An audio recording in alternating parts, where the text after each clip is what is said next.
If you have something that you need to protect, you can get a custom specialty lock that will be much harder for criminals to break into.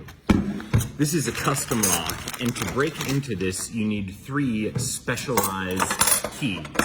Here they are. The first key has the shortest stick on the end of it, and you'll use that stick to move the base of the lock open. You'll put it in the 4 divots here and slide this to the side little by little. After you do that, if you look in the crack, you can see it's opened up a new set of divots there. And we're going to use those divots to pivot out a piece of the lock. So we take the key that has the longest stick on the end of it, we place that into the divot, and then you can see we actually move that side of the lock out little by little by getting more and more divots. Once that's over there, you should be able to take this part of the lock out entirely, but the lock is still closed. It has, however, opened up a new keyhole that is Z-shaped. Now, you take the key that you just used, this one had the longer end, you turn it around, and on the other side of it, you will see the corresponding Z shape. So you put the Z key into the Z hole, and after you do that, you will push, and the other end of the lock should pop open little by little. Now, you have to remove the key. Good. Keep that part of the lock there. You'll pull this out with your hand, and it will take a little bit of force.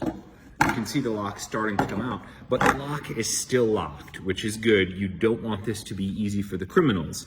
Now, you can see a new keyhole has opened there, and it is flat and short. So you go to the 2 keys that are left. You see one of them has a flatter end, one of them has a longer end. You'll take the flatter end, and you're going to insert that flat end into the hole with this part of the lock going up. Now you'll push out the other side of the lock. There. And now retrieve the key without disturbing the side of the lock. Then you pull this out. And when you do this, it opens up a new hole that's above the Z lock. Now this one's a little bigger, and for this you're going to use the final key. The final key looks like the key you just used, but it's got a more raised bar, and you will need the raised bar to get into here because the mechanism that will open up the last side of the lock is higher up than the last one. So let's take this part of the lock. This is going to go in here.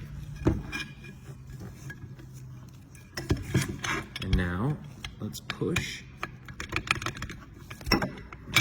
that. That piece of the lock will come out. Now, grab onto this as you dislodge the key.